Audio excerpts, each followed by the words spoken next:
Hey, we're live and we're live 1 minute early. So I hope somebody's here to listen. Not yet. It's just you and me, Hannah. Oh, nice. Just Cool. you Whatever. and me until I see an eye on the prize. Um, so we'll just sit here and do what we were doing until people show up, I guess. Oh, I see one comment. There's Tallulah is here. Yay! Hey, Tallulah Tallulah. is here. All right. So now we have to actually come up with some stuff to talk about. Go ahead and start with your joyride, Hannah. So this past week was my birthday, and the day after, my mom actually surprised me by inviting over some family friends for a little surprise party, which was very nice. Yeah, Very cool. had a good time. Yeah. Uh-huh. So, And also tell about your Halloween. You're getting ready to do a Halloween. Yes, tell about that. oh, thank you, Tallulah. So, um, my sister Abby and I, we volunteered to do a Halloween haunted trail. Scare actors, and I'm going to be a zombie in a graveyard. She's also going to be in the graveyard. I think she's a zombie. But last night when we were meeting everyone, the person coordinating all this had us stand in a circle, go around, introduce ourselves, say what we were dressing as and what we were gonna, where we were gonna be, and since Kris is the only one who's actually met me, I have very short arms. So the sleeves on my costume were going like several inches, further than my fingertips. So when they got to me, I said, "Hi, I'm Hannah. I'm going to be an apparently armless zombie," and I showed them a guy who's like two people away from me. This is the truth. He just goes, "Well, she beat me." He puts his arm up. He was an amputee, guys. His arm was gone.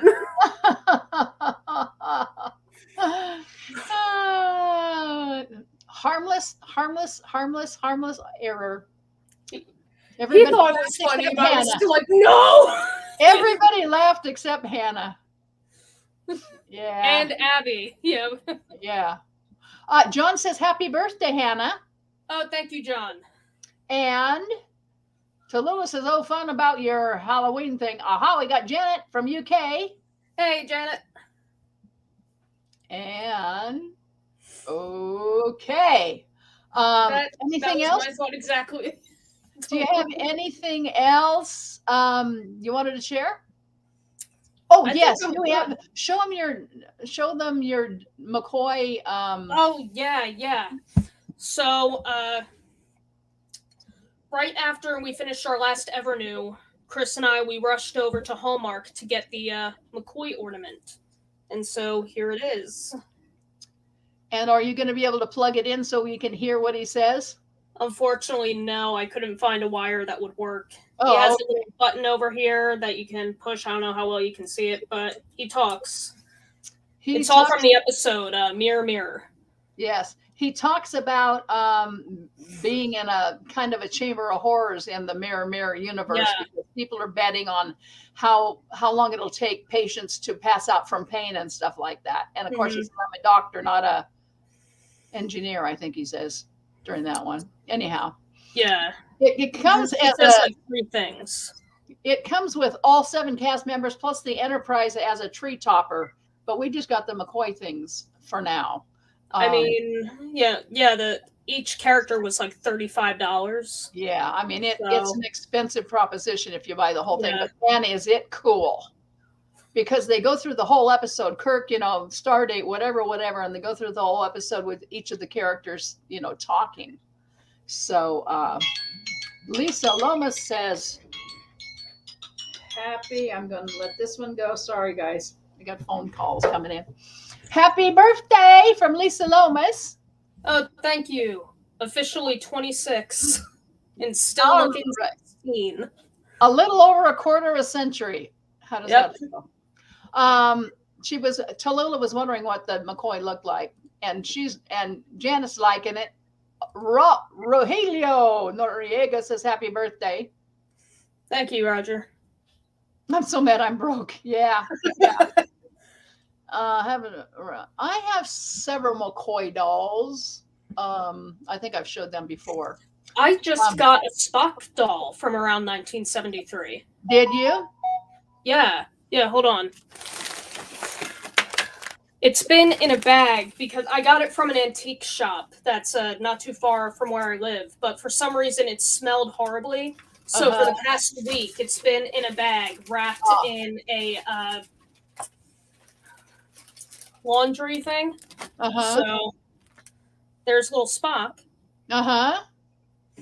Very cool. Does it look like it was? Does it look like it's around the same era? It does. Yeah. Can you buy it from Amazon? You're asking about the McCoy Hallmark ornament? No, you can only get it at Hallmark. So if you have Hallmarks in UK, you can get it there probably. It just came out on the day Hannah was here on the last day. It just came out on October 8th. So it's only been available for a short time. Again, that's Hallmark. Tallulah has the McCoy duck. Show him your. Oh my gosh! And is the it McCoy this one? card. Yeah, I love that. I call him Ducky D.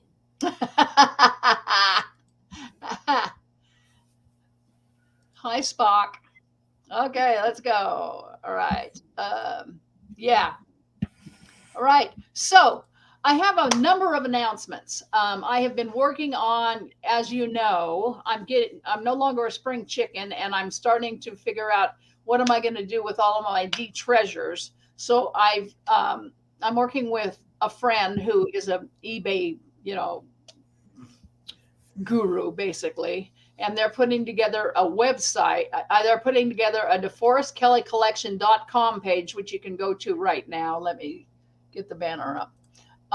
It's not live. The auction will not be live until Monday, but and the clothes won't be available until sometime after the 1st, because Heidi has a lot of Christmas shows to do between now and then, and she needs to stage them and take pictures of them and get them ready to. She's doing a phenomenal job of staging and imaging everything she has so far.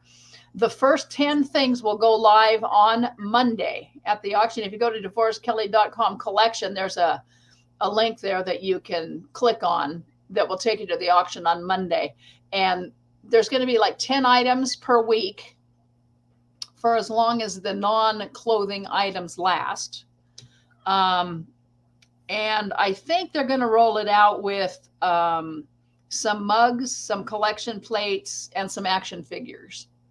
And again, all of these things came from Dee's house. I'm going to be sending out a certificate of provenance to confirm the fact that they did come from Dee and Carolyn's home, or came from either from their home to my home, or I went through the boxes and took what I wanted, or I was at their house and took from the boxes what I wanted.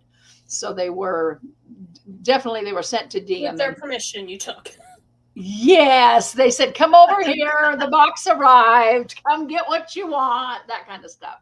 So that's. I didn't want anyone getting the bad idea. I knocked them both out. I knocked them both out and just collected as many things as I could. Ransacked their house. I ransacked their house. Yeah, they said, hey, we got the box, so I came over and broke in. No. So anyhow, that's going live on Monday. Again, it'll have about 10 items per week. So I encourage you to start there. Those of you who want something that came to me from Dee, it will come with an absolute certificate of provenance, so that you know that actually happened. We also have security things embedded to make sure that nobody duplicates the site and pretends they have stuff that they don't, kind of thing, But always, if you're going through this DeForestKelleyCollection.com, you will always be going to the official site. So use that. The other thing is the Celestis flight, the Enterprise Memorial flight, has been pushed off to at least January, because they have some other flights that they have to do. beforehand. And as you may or may not know, when it comes to flights, they have to know what the atmospheric conditions are going to be like in Florida or Houston or wherever they're launching from a couple weeks in advance. They have to be able to predict that it'll be a good day on this day we decide to launch. And at that point, they will give me a maybe, if I'm lucky, a 2-week window to say, okay, get your tickets and get over here. They're going to pay my way over because I'm going to be talking about D. Oh, that's the other thing I also want to mention. I'm only allowed 3 minutes at the official memorial service in January to talk about D, but I had actually recorded something that was a little bit over 5 minutes long. And they said, that's okay. Send it and we'll put it up on our website. And that can be as long as you want it to be. Well, I didn't want it to go on forever and ever. So I did recently, just this week, record a 5-minute one, totally different anecdotes on each. The one I give in February, March or January or February will not duplicate what I say here on this link.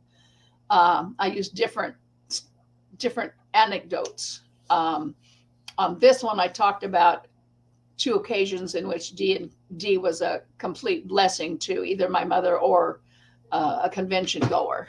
And the ones in January won't refer to them at all. So watch them both if you're interested in what I have to say as a memorial to D. The link here, in case you're listening and can't see it online, is https://www.celestis, that's CELESTIS.com/participants testimonials /Jackson, small j, Jackson DeForest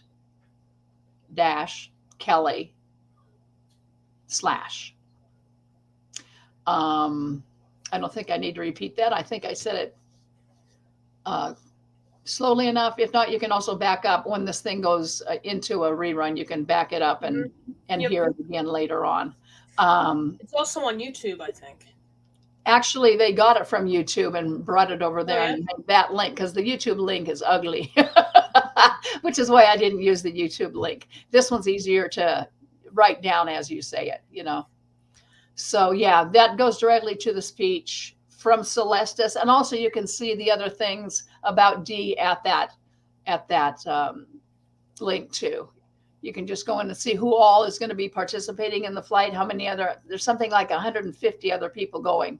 So the memorial itself, the day before the launch, will be quite extended. Everybody's going to be allowed, or at least one family member from each of the participants is going to be allowed up to 3 minutes to talk about their loved one who was going to be on the flight. So that's going to be quite an extended memorial. The good thing about this is, for those of you who can attend, and I think it's by invitation, because obviously the people who are going and their families and friends are going to be there, and I don't know what the capacity is. But even if you can't attend, you'll be able to see it live at celestis.com. Actually, in perpetuity, they will have it recorded there so that you can go in at any time in the future at your own convenience, and you can watch the memorials and you can watch the flight after the fact right there at celestis.com. So what else? I have been so busy this last 2 weeks since Hannah was here. I have hardly said boo to Hannah. I have literally thrown food at my dear raccoon to feed him. I just had, 2 clients who are wanting me really, really a lot this week and last week, and dental appointments. I had 2 dental appointments. Oh, you just name it. I just had so many things going on that there just has been no time at all, which is very unusual for me. I'm hoping it slows down a little bit so that I can take a breath and relax. But it's been crazy here. So let's go back into the comments up here and see what we got going on. I'm going to go clear up to here. Hi, Spaghetti. I'll try it. Ducky D. I love that. I think we haven't done this one. Please, no, I wish I had not. I feel exactly the same way. I want one of those ducks. Dr. McQuack. I like it. Oh, there's Cookie Sword. Hey, Cookie Cookie Sword. Welcome back. Welcome back. We're so glad to see you again. How have you been? Yeah. Catch us up on you.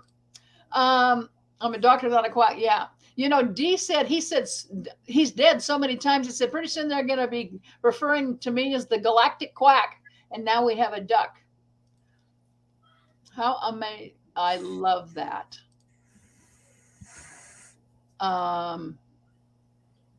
This took some stuff while they weren't looking. Yeah, there you go. That's what I did. Okay. So is there still time to get any message you want to send in space? Yes. I think the cutoff date is November 15th. Go there. Go to celestis.com. And in fact, it's not too late to have your DNA put aboard or the DNA of somebody, but there is a cutoff date. It's the 15th, I think, of next month. But go there to verify that, please, celestis.com.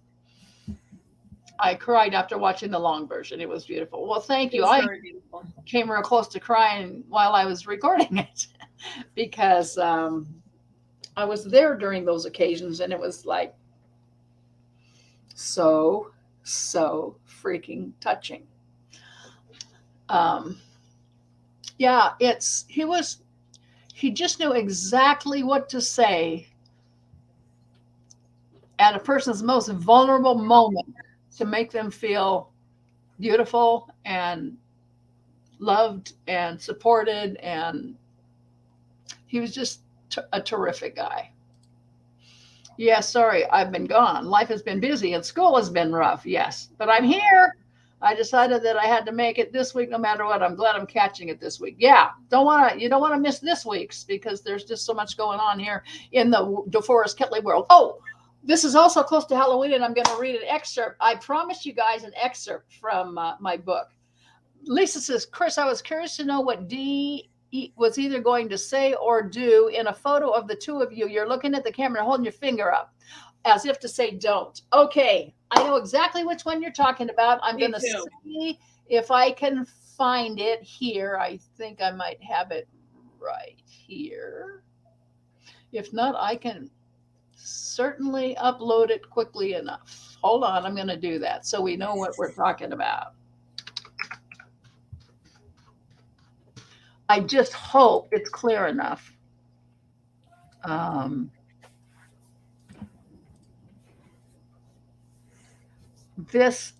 Okay, I hope this is clear enough. Sometimes when it gets enlarged, yeah, it's kind of, yeah, it's really nice clear, but that's the one you're talking about, Lisa.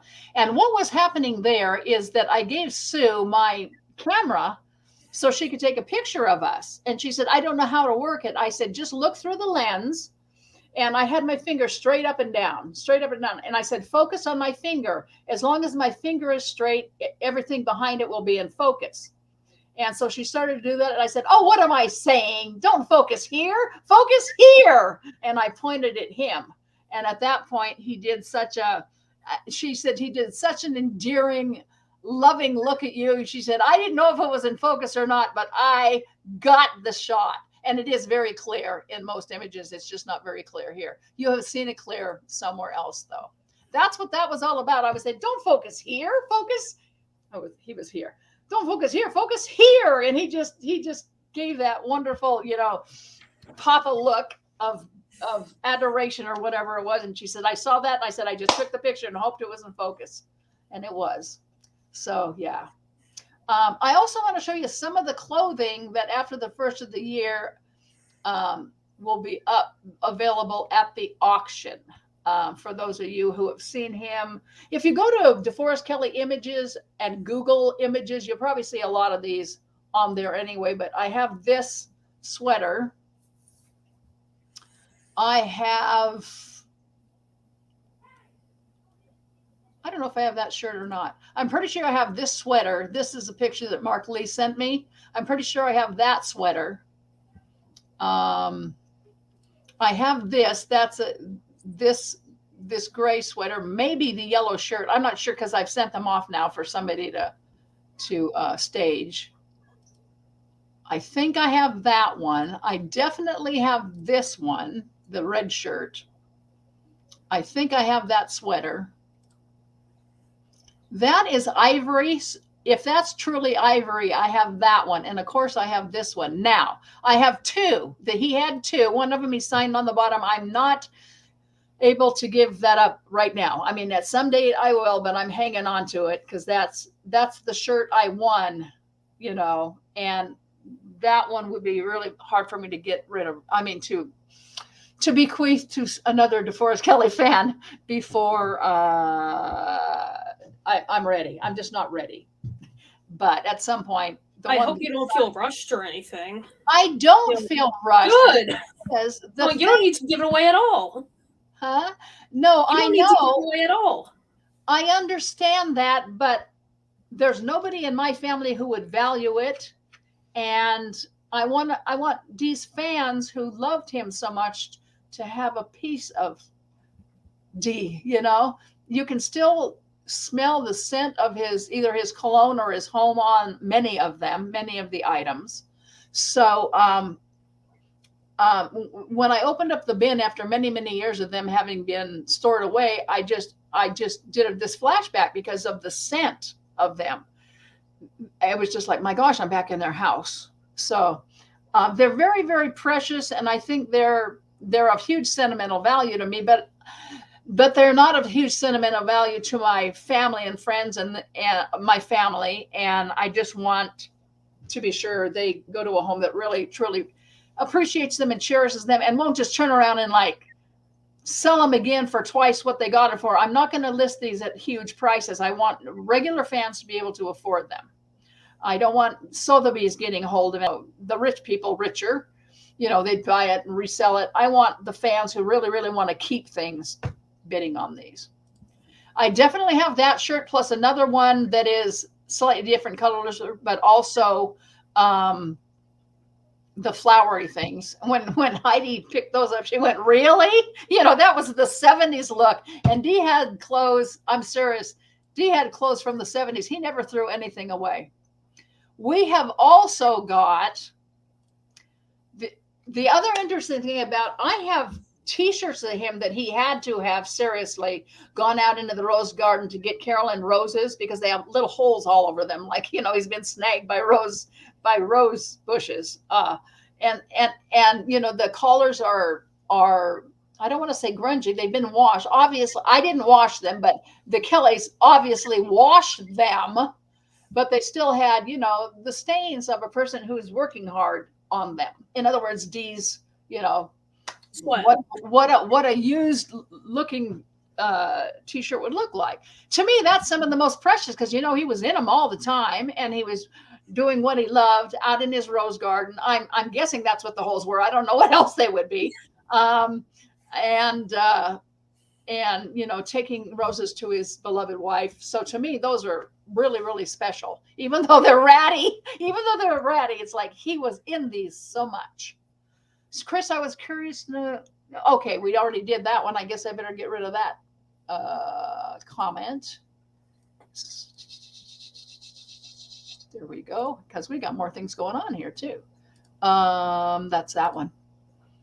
I get to dress up as McCoy today since I'm going to a Halloween thing tonight. All right, very cool. Nice. Take a picture. I've done that. Yes. Take a picture and send it to me at Kris, Kris, at wordwhisperer.net.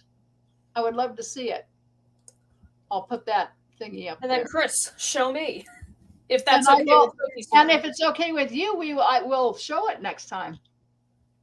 I've done that. I've dressed up as McCoy for Halloween when I was too old to trick or treat or anything. Yeah. Yeah, I'm one of those people. I'm probably going to dress up as something, but I put on a blue Star Trek short-sleeved shirt since he was the only one who wore a short-sleeved shirt. Black pants, black boots, and then solely because his nickname was Bones, I put on a skull mask.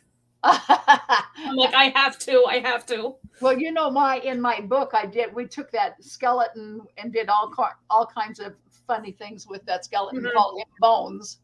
Um, Someone drew a little comic, what Halloween would look like on the Enterprise. And Kirk's going through all these people in costumes, and he comes to McCoy, who's dressed as a cowboy. Of course. To honor D. And Kirk just looks at him and he's like, "Why aren't you a skeleton?" And of course, McCoy gets all grumpy at that, All right. I thought it was really touching when Bill and Dee had their last talk, when Dee said it sure would be fun to do another Star Trek movie. They sure were so much fun. Yes. Yeah. Bill will not talk about dying or death. And so they talked about making another Star Trek movie. Yeah. And Dee had a good idea for one. Yeah, I think I had heard it was something about her getting kidnapped. Yeah. Absolutely love the picture. I love the picture too. I do. Yeah, hang on to the striped shirt. Oh, definitely. I'm going to hang on to it for probably as long as I live. That's your striped shirt. Yes, I definitely. Yeah, yeah. Well, I'm glad Dee wasn't wearing a red shirt in the original series. Okay. Blue shirts must save her. Do I have any of his ascot? I'm not sure what an ascot is. I have. It's like the little scarf. Yeah, that he sometimes I have one, but that one is promised to someone who is. Carl Urban got one of them.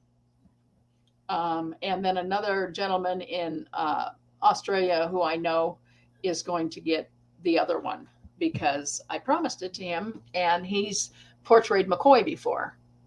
I do have several, I think 3, what they call dickies, those ones that you tuck down in front and back that give you kind of a turtleneck look. I have 3 of those. At least 2, maybe 3. Correct.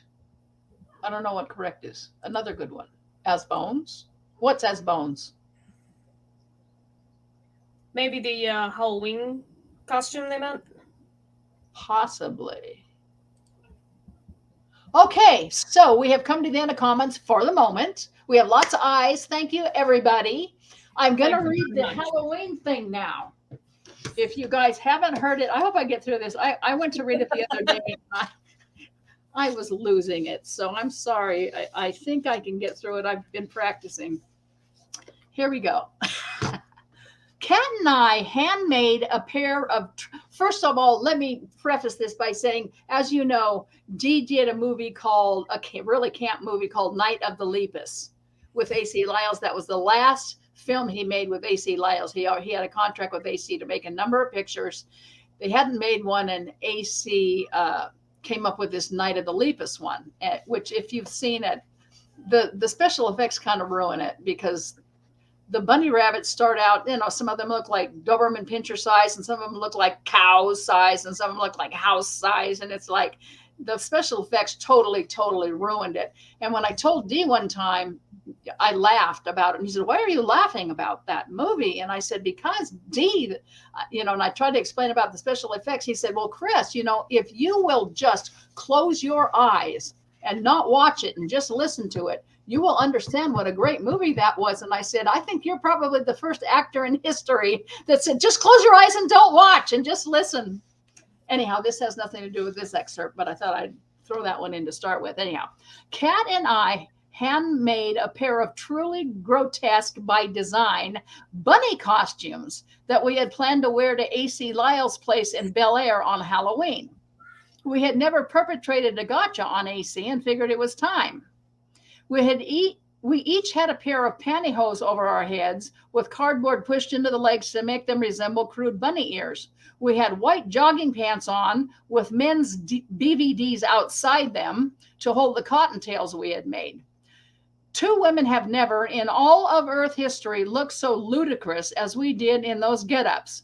We were hysterical, thinking what AC's reaction would be when he opened the door and spotted us standing there with a gaudy plastic basket full of Reese's peanut butter cups, his favorites. We were planning to tell AC when he answered the door that we were there to audition for the sequel to Night of the Lepus, the last film AC had made with Dee. But as bad luck would have it, President George Herbert Walker Bush called AC out of town on Halloween weekend to campaign for him, so we needed another victim. Kat suggested Dee and Carolyn, and I said no. Geez, if the neighbors catch us looking like idiots, it'll embarrass the Kelleys. We can't do this to them. Up in Bel Air, where the Lyles lives, we knew that no one would know us, whereas the neighbors near Deep would recognize us. Kat moped and groused, and I finally conceded. We'd gone to some expense to make ridiculous costumes, so it was decided. We'd go to the Kelleys. Still, I was nervous about it. Kat called Carolyn before we left to be sure our victims would be home when we arrived. When Carolyn entered the door, Kat said, "Boo! Happy Halloween!" Carolyn returned the greeting, and Kat asked permission to stop by and drop something off. Carolyn said the threshold had just been painted and was still wet. Kat said, "Oh, we don't want to come in. We just want to drop something off. And we want you to look out the window when you do it, if you can. When we do it, if you can." Carolyn said, "Oh, you can come in. I just don't want you to step on the threshold when you do it." Then she laughed. "Maybe Kris can carry you over the threshold since Daryl isn't around." Kat mentioned what a beautiful, clear day it was, and Carolyn said, "This is exactly how it was when we moved here. Clear, quiet, no crime." Kat said, "Darn, we missed it." Carolyn joked back, "You weren't even born yet." And Kat responded, "Details, Carolyn, details." Carolyn then asked Kat, "Does Kris want to talk to me?" Kat asked me, "Do you want to talk to Carolyn?" I was so nervous about our impending gotcha that I said no, because I knew we were about to make complete asses out of ourselves. Kat said to me, "Oh, come on," and whispered, "She asked for you. She'll be hurt if you don't say something." So I leaped over to the phone and said enthusiastically, "Hi, Carolyn." Carolyn asked, sounding a bit hurt, "Don't you want to talk to me?" I said, yes, I do." And she laughed. I said, "But we're going to see you in a few moments." Carolyn said, "So we can talk then, right?" I said, "Right." "Well, I'll talk to you then. Bye." We drove over. I was really traumatized by this little thing we were about to do, worrying that it was very much over the edge. Kat had a rather large amount of Science Diet dry cat food pebbles tightly clasped in one fist as we got out of the car. I had the Halloween basket in one of my hands. We started up the sidewalk to the front door and then were surprised from behind. Dee had exited the garage door and come around behind us. When he saw us, he looked perplexed. Perhaps a better word is troubled by us. I immediately felt we had sinned big time. Kat went over to him and started with, "Oh, I'm so happy to see you. I'm so excited to see you. I can't control myself." And back behind her cottontail, she dropped the Science Diet pellets on the sidewalk, making it look as though the bunny had pooped. Dee looked down at the kibble mess and said, "Oh my." He started to lean down to collect the joke, and Kat said, "Don't worry about that. I'll pick it up." Dee said, "Oh no, you two get in the house. Get in the house right now. I'll take care of this." Yeah, it was definitely the neighbors he was concerned about. Me too. Kat and I went inside. Carolyn saw us and laughed. I handed her the basket of Reese's peanut butter cups and said, "Happy Easter. Happy Halloween." She sat the basket down and invited us into the little room, their office. We began to chat. Not long after, Dee stepped into the room. Kat said, "Sorry, Dee." Dee said, "It's all taken care of. Don't worry about it." I said, "I'm really surprised you invited us in the way we look and after all that." Dee studied our costumes a little more and said, "You look a little bit like nuns with that headgear you have on." Kat shot back, "This is the first time I've ever been thought of as a nun." Dee laughed. "Yes, Kat, I can imagine that. You might want to aspire to something like that." Kat said, "Not on your life, Mr. Kelley." Dee again studied the costumes. "You have your underwear on the outside of your jogging pants." "Yes," I said. "We didn't want to put a hole in our pants, so we bought men's underwear to cut a hole in it. It was funnier than women's since we're women."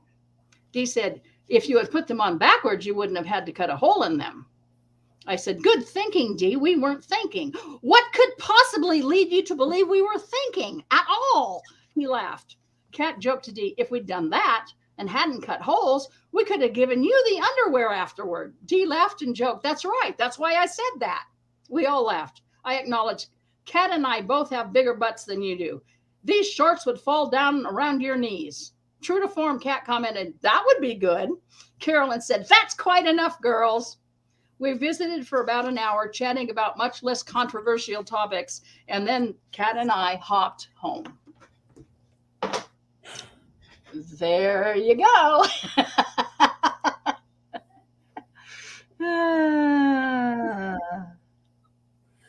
So were they actually upset or no? Oh, no, Dee was acting. Are you kidding? No, he didn't do a Toby Jack on me, but he did enough of it to make you think, ooh, ooh, ooh, is he serious or is he not serious? You know, I mean, he knew how and to. Carolyn? He knew how to. She was just tickled. She just was tickled. Yeah. So good. I love that movie. Night of the Lepus. Okay. I haven't seen it. I feel like it would be more like a comedy than a horror, though. Well, it kind of is only because of the special effects. Yeah, I mean, see, the thing, I refuse to do horror movies. I have enough anxiety as it is. Yes. So why would I add that on? Believe me, it's not horrifying. It's not horrifying. When they start attacking the village, and since they look like Easter bunnies, they don't look like jackrabbits or anything wild. It looks like, it looks like a campy take on a horror movie to me. Now, it was supposed to be, I suppose, more scary, but I just went, really? I mean, seriously? Come on, Dee. Break. But he's right. He was absolutely right. If you close your eyes and don't watch it and just listen, the premise of the movie is very good. And I will give him that much. He was right about that. Except that I don't watch the movie with my eyes closed because I watch it to CD. Was he a fan of like scary stories and stuff? I don't think so. No, I don't think so. But he was under contract with AC to do another one, and that's the one he wanted to do. So that's the one they did. He wasn't in it a great deal. All right. Every time I saw Dee in the movie, I was like, the mustache. Yep, exactly. Yep, he's wearing mustache in that one. Yep. I'm fine with beards. I don't like mustaches. So I'm like, I have seen pictures of him from it, and I'm like, Dino, yes, you need to shave that monstrosity now. I know. I'm not crazy about hair on Dee. There we go. Right up there in the corner, we got you going. Yeah. That's kind of the head shake you get when you're bunny Dee for Halloween.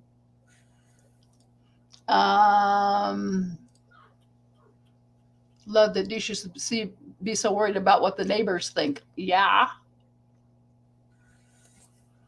Like, these are normally normal.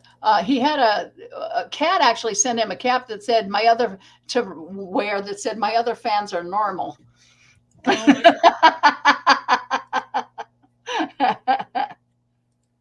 AC lived 95 years old. Indeed, he did. He had a good long life. Yeah, I polished his star on the Hollywood Walk of Fame too while I was there. Okay. Well, how come that's still there? Let me get rid of that. Okay. Any more questions or comments, or I just watching Dee shake his head, or McCoy shake his head up in the corner there.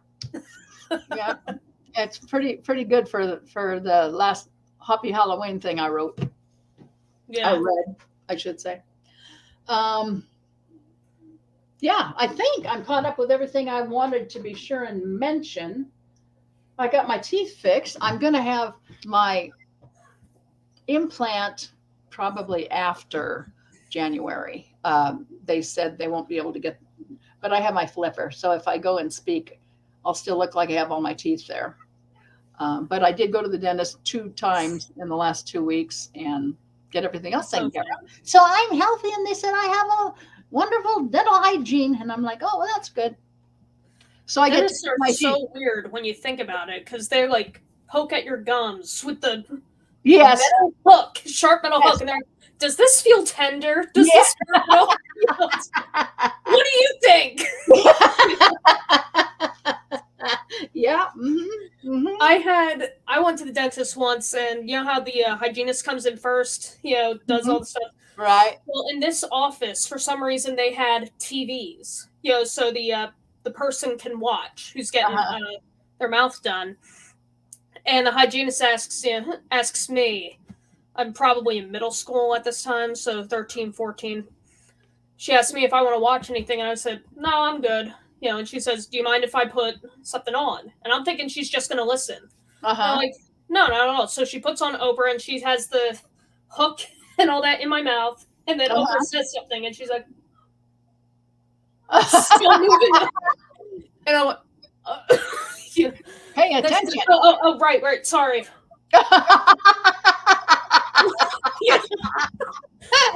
Hello.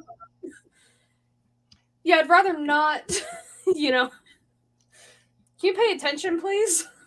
This is a little bit raunchy. Not horribly raunchy, but if you've ever seen, and you should look it up if you haven't, Joan Rivers on OBGYN and getting a pap smear. It's one of the funniest things I ever heard in my life. And she did it live, of course, with a lot of men in the audience. And I'm sure the men were just like dying, oh my God, well, why are you talking about this? But it's one of the funniest things I ever saw. I saw it live in Las Vegas, and it's hysterical. And that's all I'll say about it. I think you can probably find it on YouTube. But among the things she said that I can say is like, they tell you put your feet in the stirrups and then scoot way up. And then they say, now relax. And it's like, hello, how relaxed can you be when somebody's about ready to, do what they're about to do to you, And she said, they give men Purple Hearts and stuff for going into battle. I think women should get Purple Heart for getting a pap smear. And I was just like, oh, amen. Amen. Oh my gosh. Okay, we got some more comments. Yeah,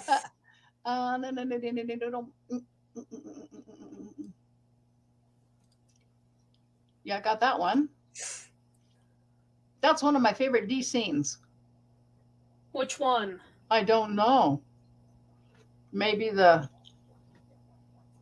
Okay, you're gonna have to enlighten us, Tallulah, because we are so. I never really liked you, Miss. It just wasn't a good look. I agree. Same. Most people don't look good with a mustache. Yeah. In my opinion. It's kind of a random question, but did Dee ever watch the Deep Space Nine episode where they go back to the Tribble episode? What did you think about it? I believe he did, but I don't recall him saying anything about it. I think he did see that one, Trials and Tribulations or whatever it was, or was that the animated one? Trials and I just realized what I said. If anyone watching has a mustache, I'm sure you look fabulous. Right. You're the exception. And that one's good. It is such a good episode. And Dax's hands of a surgeon comment with Cisco's reaction is so iconic. Absolutely. The gift in the corner from the Voyager. Oh, absolutely. Yeah. Yep, I love it. All right. So Hannah, what do you think is the next excerpt I should read from I'm a doctor, not a historian? Do you have any ideas what some of your favorite anecdotes are from the book, or any stories I told while I was here that I shouldn't throw I don't know at you? What? Nearly like that. It's just giving me a chance to take a breather while you think. I don't know. Let me see. What D-books do I have up here? I found something on my floor the other day, and I on your floor. Yeah, on the floor, and I was like, "What is this?" So I looked at it. It was one of your D-books. I'm like, "That does not belong on here." Did you have an earthquake? No, I don't know. It just jumped off. Maybe it was one of the Yeah. books you were supposed to look in. That's sometimes there's I yell, I'm a doctor, not on an escalator, at least once a day.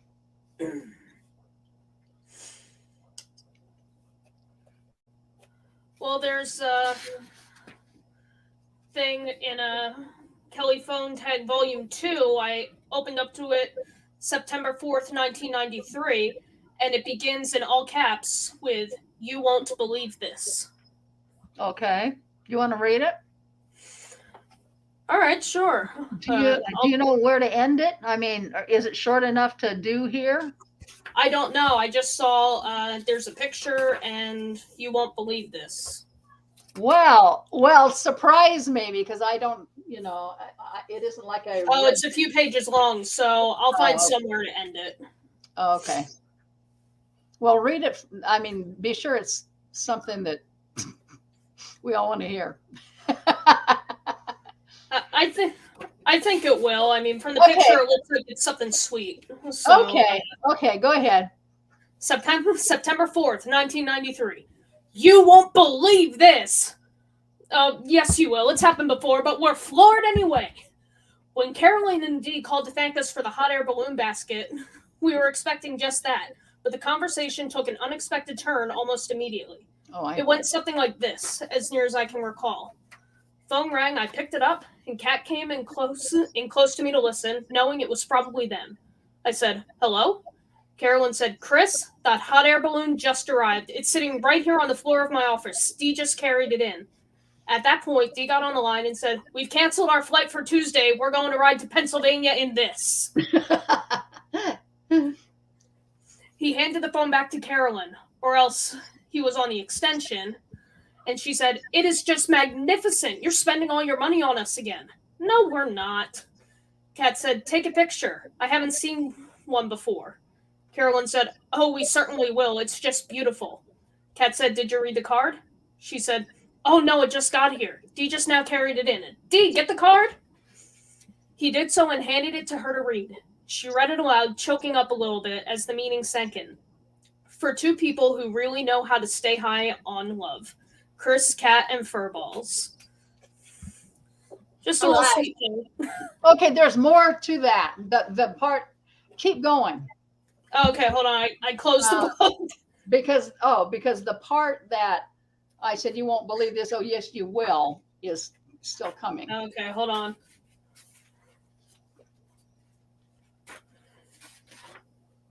Darn it, Kris, why don't you number these pages? That's okay. We can catch it later.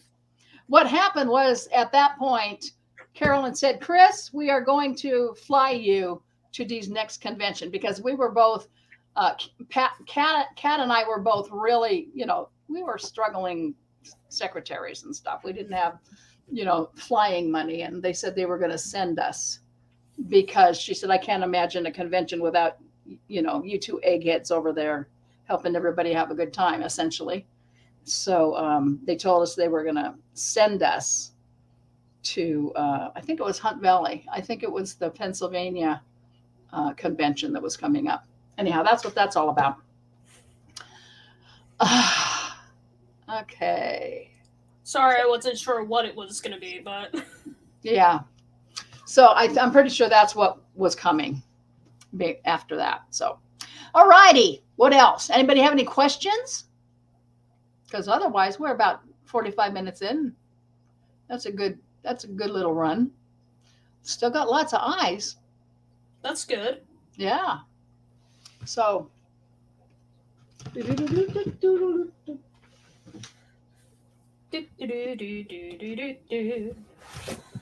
have another October trek type thing, but. Yeah, I'm trying to look through too. It's pretty long. If you want to do it, then go ahead and do it. One time during one of the conventions, maybe the one I was just mentioning, Sue had an auction in her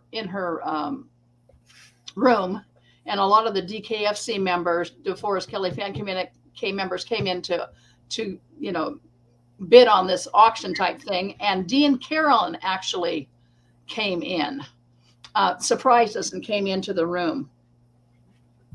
Um,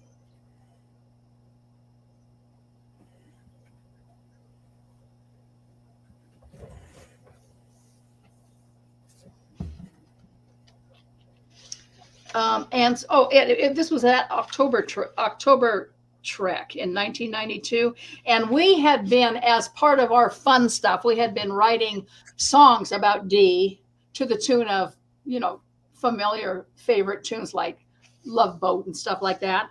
And we had the people in the room, the Dee's fans were absolutely creative as heck, and they had come up with a number of songs. And I will read some of those. I'm not going to sing them because I think I could violate some kind of a musical thing if I do that. But these are some of the love or lust songs by Dee's fans at October Trek 1992, to the tune of Row Your Boat. Sex, sex, sexy body walking across the stage in those tight hip hugging jeans. Dee sure don't look at his age. Bones, bones, bones, McCoy, he's a sexy guy. When you see his big blue eyes, it makes you want to sigh. Hug, hug, hug these bod, just don't video. What goes on at a con, our guys should never know. And I thought Cat was the only sex maniac in the bunch. Anyhow, the tune of Gilligan's Island. Just sit right back and we'll tell a tale of a world-famed doc who started as a bad guy in B-movie schlock. He played out a famous gunfight at the OK Corral. He did a lot of guest spots. It was good for his morale. The great bird of the galaxy to D one day did come. Please come and join our family as we head out for the sun. The adventure still continues after 25 short years, with D-Star always shining in the eyes of all his peers. And here's one to the tune of Happy Days Are Here Again. D. Kelley is here again. The fans are going to cheer again, and we're glad he is near again. D. Kelley is here again. Carolyn is by his side, looking on with so much wifely pride. It's been such a meteoric ride, Carolyn by his side. We sure hate to see them go. They put on a real terrific show. They are people we are glad to know. We sure hate to see them go. And here's this one from the Yellow Rose of Texas, and I wrote the lyrics. and I'm, doing the lusting after McCoy thing. Okay, to the tune of Yellow Rose of Texas. D is D Rowdy Cowboy, we girls just love to love. His eyes are even bluer than Texas skies above. You can talk about Roy Rogers or the dudes from Lonesome Dove, but D's the only cowboy that we will ever love. He was such a badass cowboy, most girls would run in fear, but we knew behind those blue eyes was someone very dear. You can take us in the hayloft, we won't even raise a fuss. You can take us out behind the barn and have your way with us. My mama told me not to trust a man with big blue eyes. He'd only steal my heart away and tell me lots of lies. But let him tell me all those lies and play me for a fool and leave me laying in the dust. I think it's really cool. D is the rowdy cowboy we girls just love to love. His eyes are even brighter than Texas skies above. You can talk about Roy Rogers and the dudes from Lonesome Dove, but D's the only cowboy that we will ever love. Okay. Anyhow, if you do it to the tunes of those things, they're pretty darn cool. I'm definitely going to have to do that. Yeah, we had a lot of fun. He was so much fun to be with, and everything rolled off his back. He didn't take his fame, seriously. He wasn't ego driven at all. I think he was many times probably embarrassed, but it was just so comfortable. You could feel so safe with him. Even if you lusted after him, he wasn't going to, worry about him coming after you and stuff like that. It was just the perfect kind of a relationship where you just felt really safe and like you could have every kind of fun imaginable and still come out all right. And I learned that the hard way, as you know, when I did the blue and white striped shirt skits and sent them off to Dee and Carol, and Mom and Dad said, "Oh my God, you didn't send those to them, did you?" And I went, "Yeah, why not?" And they go, "They'll never talk to you again." And I worried so bad that those blue and white shirt skits were gonna, drive them away. And Carolyn immediately wrote back and said, "Don't worry about those shirt skits. we're glad you can have so much fun with all that nonsense. And boom, it was all gone, and all my fears were gone, and so I love those skits so much. those skits were fun, and I wrote them to make people laugh, and I hope roll on the floor laughing, so I was, I took some pictures of while I was over with you. I was looking at them not too long ago, and I'm like, oh my gosh. I had some men say, oh my God, I'm amazed he wasn't scared to death of you. I said, he knew me. He knew that I was playing up his celebrity and his sexiness and his whatever. I was in a way, I was a kind of an unpaid publicist, let's have fun, let's have fun with this, I know you guys are all crazy about him. There were gay guys who were crazy about him, so yeah, it was just so much fun and so safe. It was really cool. Dee said he wasn't a lazy actor. I don't think he was so much a lazy actor as everything that they sent him after Star Trek was pretty much McCoy doctor related. And he just didn't want to do that again. He wanted to do something. Either he wanted to revert back to cowboy stuff. He did do that. Dave Dunnett, the Cowboys pilot for Warner Brothers in 1972. And he almost did Lonesome Dove, but he was committed to Star Trek. He almost did, I think, the Missouri Breaks, but he was, committed to Star Trek. And he said everything else that came his way just really didn't, either the script wasn't there or it just didn't intrigue him enough to make him want to leave the house and go do it. But had somebody sent him something really spectacular, I believe he was just looking like he didn't need the money. He wanted a creative contribution. He didn't want to just, make money. He wanted to make a contribution. And I think he was looking for projects that would do that kind of thing. So Yeah. I just don't think he ever was offered anything again that was that was that compelling to him. Someone asked earlier, I don't think we talked about this. Do you have a favorite memory with him, like anything cute or sweet or something that just sticks out to you? There were just so many. That's why I ended up having to write a book about it. I don't. The thing with my mom that you'll hear in that 5-minute memorial thing, and the thing about the lady in Denver when she told him about her horrific childhood, both of those were particularly poignant to me because they were the heart of who DeForest Kelley was. He was a healer. He wasn't just a pretend doctor. He was a healer. He could really heal people just by letting them know they were beloved, So how can anyone not be crazy about him? I agree with that. One of my favorite things about Carolyn, she was never upset about people being attracted to Dee. Dee were like, Dee is so hot. And Carolyn was like, I know, right? Yep, absolutely. Too good looking for a bad cowboy. Well, there were a lot of yeah. Well, they sure did give him some makeup to make him look malevolent a number of times. I was so sad I never got to meet such a sweet potato. I know. Most of the people who reach out to me now are literally too young to ever have met him because they weren't alive. I mean, they're 20, 17. I mean, Dee has fans. He will have fans for who knows how much longer as they come up and discover him. The best way to, I think, see Dee, as close to Dee as you will ever see Dee, is to go to YouTube and look up some conventions and some interviews. Even though in interviews he's shy and a little more reticent. At conventions, he's more Dee. After a couple of minutes, he gets really, really, when he realizes the audience really loves him and is attuned to him, he relaxes more and it becomes more Dee.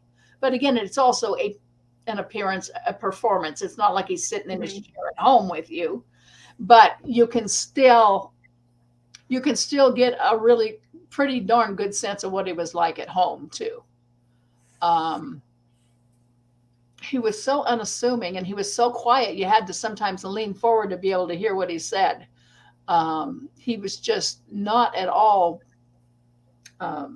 imposing in any way.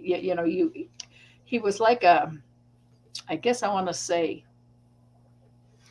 his demeanor, I'm saying, not what he said, was almost like a spiritual guru, like a Dalai Lama type, just this love emanating, gentle, kind, thoughtful, listened to you, responded, helpfully.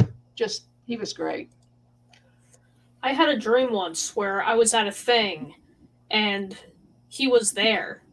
He looked and he saw me and he recognized me as if we had known each other, and he just took me off aside and just started talking as if we were old friends. I mean, I would like to think that that was actually like a little visit from him. The way you describe it, I think it was.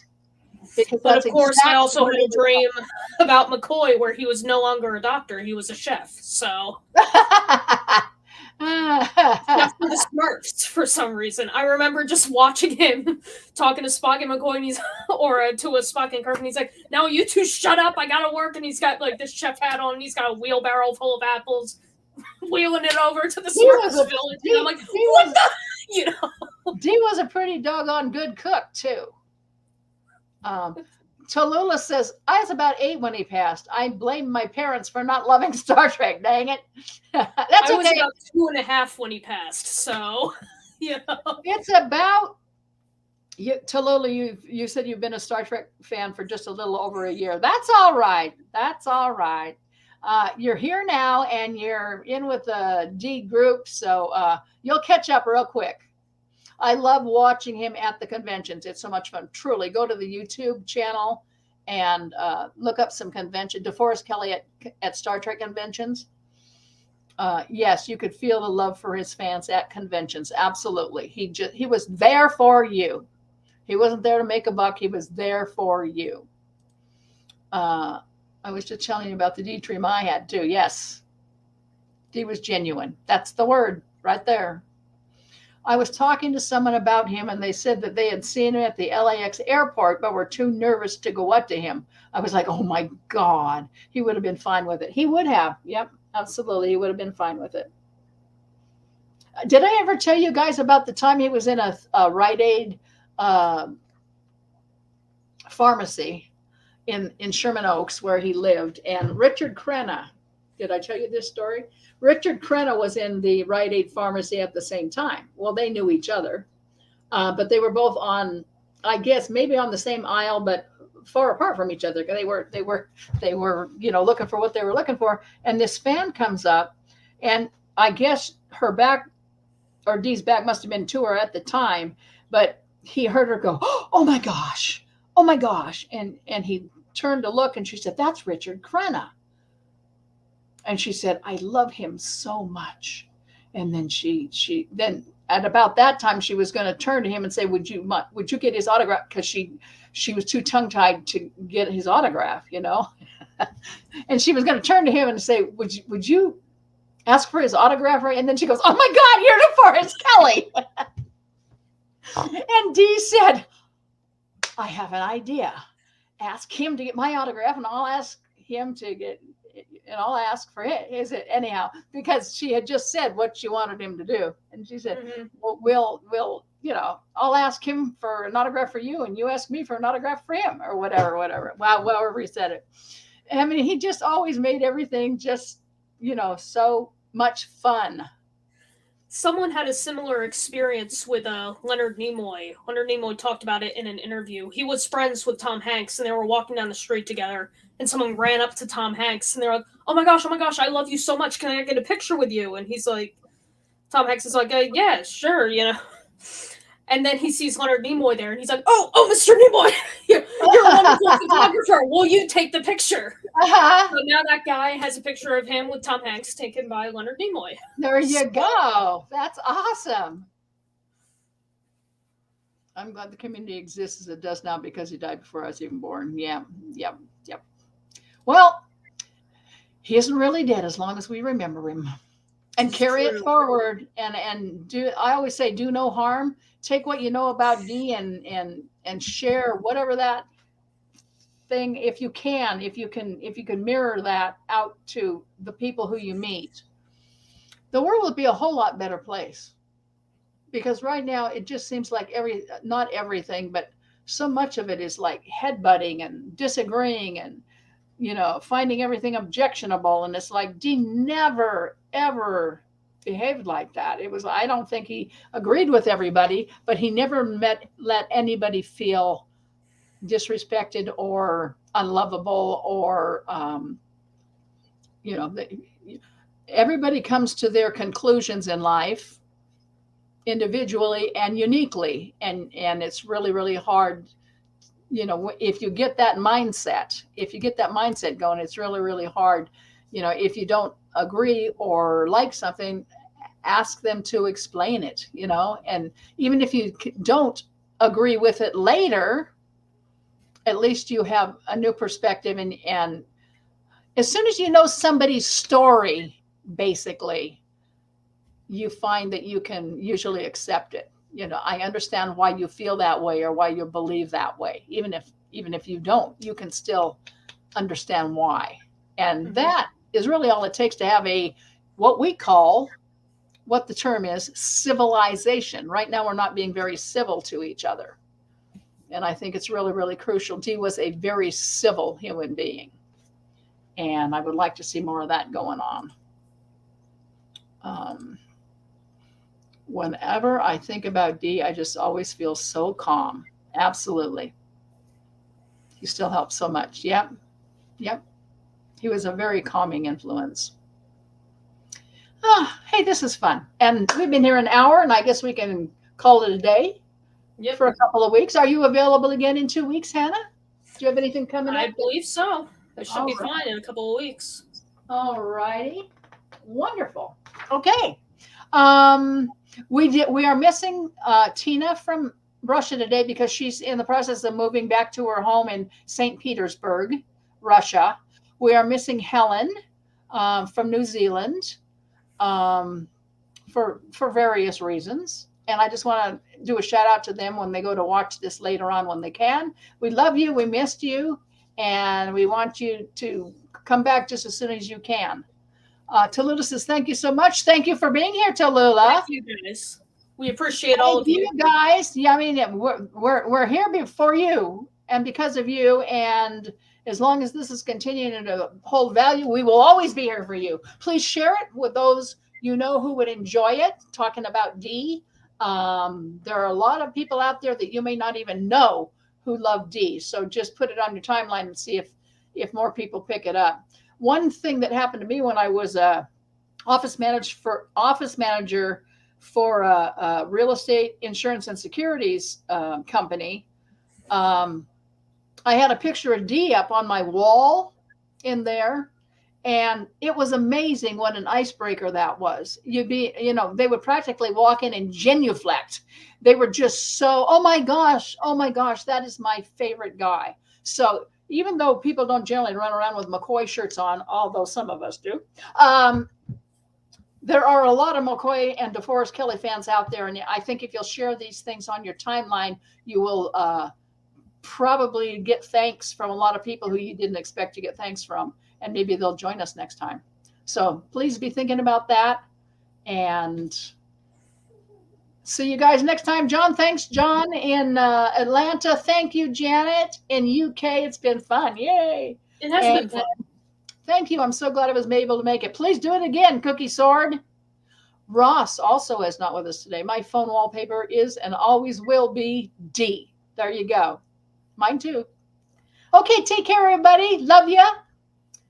Love you guys. We'll end this broadcast now, and it'll be live again as a repeat. Not live, duh. It'll be available as a repeat literally within minutes. So take care. Bye-bye.